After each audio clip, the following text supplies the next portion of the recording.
Hello everyone, welcome to Ahab's Movie Mania. This is going to be my little slot, personal slot. It's usually going to be when old Goontick or The Guardian are too lazy to watch a movie with me. So my lame ass is going to watch it by myself, give you the lowdown on it. So what do we have today? Well, we're going to talk some Rob Zombie.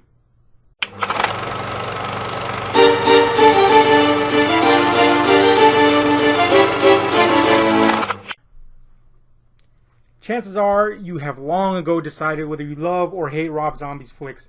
I won't even generalize. Instead, I'll say that you've decided whether you were going to follow his career or not. I was on board from 2003's House of a Thousand Corpses. Won't lie to you.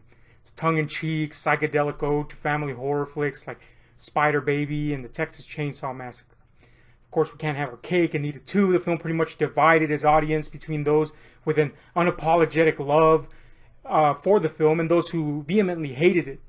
Fair enough, Zombie's particular brand of horror is not for everyone. What is undeniable is that he has an eye for visuals and outlandish scenarios, something fans of his music videos were long aware of. Equally undeniable, he is very much a horror fan, just like me, and probably just like you, and very much in love with the 70s, all conceits that play into his entire filmography. And how has that career gone? Well, consensus says not so great. I, however, think his efforts have been much maligned. House was a fun nod to the horror of old with a wicked twist of humor and a dose of the strange that was most welcome in a genre that at times can lay too comfortably in its laurels. His follow-up, Devil's Rejects, a sequel to House, was a brutal homage to exploitation, western, and horror films, all wrapped in a beautiful mix of cinematography and some fantastic musical accompaniment. He earned his place with the Pantheon with that one, folks, no doubt. Though strains of humor remained, the movie left you feeling dirty for laughing at the exploits of the Firefly clan. Gritty realism replaced the psyched-out madness of its predecessor, and the result was a fine contribution to grueling terror. An instant classic, whether you like the man or not. And a lot of you don't. Fair enough, like I said. What followed is truly what ended up marring his name and throwing a wrench in the proverbial works of his career. His remakes of Halloween 1 and 2 are generally regarded as garbage by longtime horror loyalists. And how could they not be? Everybody's fucking in a UFO, Rob? No, we got fucked the moment we paid for a ticket to Halloween. The flicks did rake in the bucks, though, so there's that. Don't get me wrong, I'm okay with remakes. They don't take away my original love for the movies they're based on, and they give us a fresh take or potentially reinvigorate a franchise that's been worn thinner than my current pair of underwear. These movies did neither. Zombies Halloween has a distinct honor of killing its own restarted franchise and ruining the whole air of mystery of one of our greatest horror icons. Somehow finding out that Michael Myers was the son of a hick with a stripper mom and a scumbag backwoods stepfather demystified the whole thing. Go figure. I hated the theatrical cut. Loathed it with a fiery passion so intense that the very cracks of doom could make for a good swimming hole in comparison. Michael was an overpowered freak with a run-of-the-mill backstory. The zombie standard of white trash Americana did not fit the material. I don't know what it is with his insistence on giving his wife big roles despite her dubious acting skills. She's hot. Good point. This was fine in the laugh riot of House and the exploitation of Rejects, but here was severely out of place. Malcolm McDowell's portrayal of Loomis was a ham-fisted mess, and entire scenes seemed completely laughable or nonsensical. Stunt casting and a greatest hits of the 70s soundtrack also did not help. Not in this film. The old tricks would not do for Halloween. Plain and simple. Now, as anally defiled as I was by this offering, I picked up the director's cut to find myself not hating it. I was never going to love this movie, but then I never loved any of the sequels in the original series except for Part 3. Yeah, I said it. Part 3. The director's cut was a movie I could enjoy, kinda. It replaced entire scenes with alternate versions that weren't the definition of a clown shoe. It almost felt like McDowell had entirely different takes. It just delivered a different experience. It didn't excise the horrid Myers backstory, but we can't win them all. I had a similar experience with this cut of Part 2. It was actually pretty good. It's not a bad little set of flicks, seen the proper way despite their glaring faults. Now, I still hold that the best thing that came out of this whole fiasco was the Jesse Dayton concept album that accompanied the first film. No, not the soundtrack, which is great on its own, but the gimmicky album for the fake band in the movie. Seriously, fans of Psychobilly or Rockabilly, check out Captain Clegg and the Night Creatures. It's fantastic. Captain Clegg! After Halloween was the animated film The Haunted World of El Super Beasto, which he actually made during and before the process. This was possibly what Zombie is best suited for: reference-heavy, oddball humor with a dash of insanity. It's a blast. Pretty sure I laughed so hard that my aforementioned spiderweb-worthy undies could do little to contain the aftermath. I wish he would do more stuff like it, man, as his writing seems to be better when he doesn't attempt to be dead serious. Now, after this, he offered us his take on witch flicks and the satanic panic that tainted many a rock and metal band. Lords of Salem is a film that I unfortunately can't grant you my opinion on because it's one I have yet to see, not for lack of desire, but more out of fear that it'll ruin the way I experienced it in print. I read the novelized version of the movie, which was based on the first draft of the script.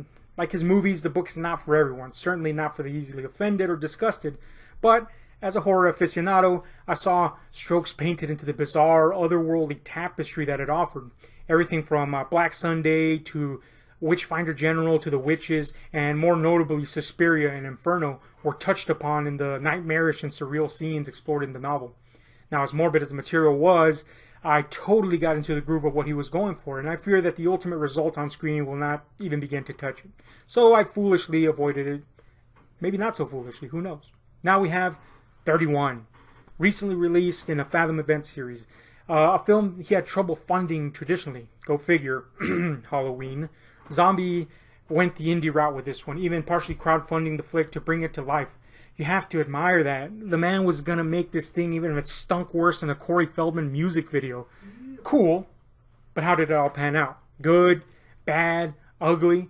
Was it worth the effort? Let's talk about it. Some basics. If you're a gorehound, there's much gory out there. The film was cut from an NC-17 to an R, and this neutered version of the flick is not going to say too much. If you're after an atmospheric piece, look the other way. Though there is an unsettling vibe throughout, it's not integral to the fabric of the picture, as focus was placed elsewhere, intentionally or not. Comedic approach? Not really. So what do we have exactly? The film is pretty straightforward as far as setups go. A group of traveling carnies, because he just had to get a run at the lower standard white trash demographic, didn't he? Rambles into a desert town populated by white trash, only to be kidnapped and placed smack dab in the middle of a demented game of survival.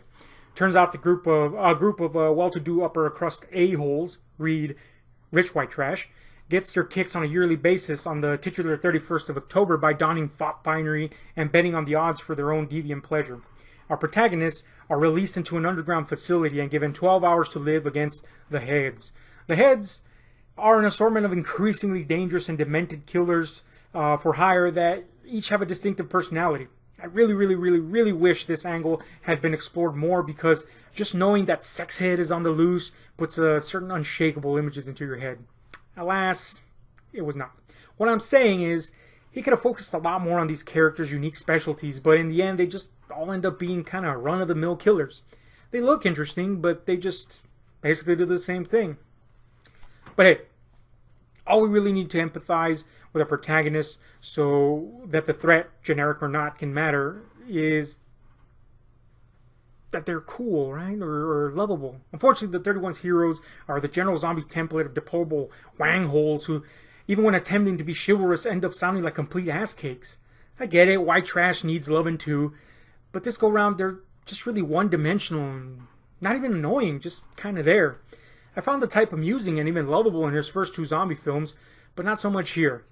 If you've hated this before, then you still will. On the plus side, Sherry Moon's acting is not as horrible as it usually is.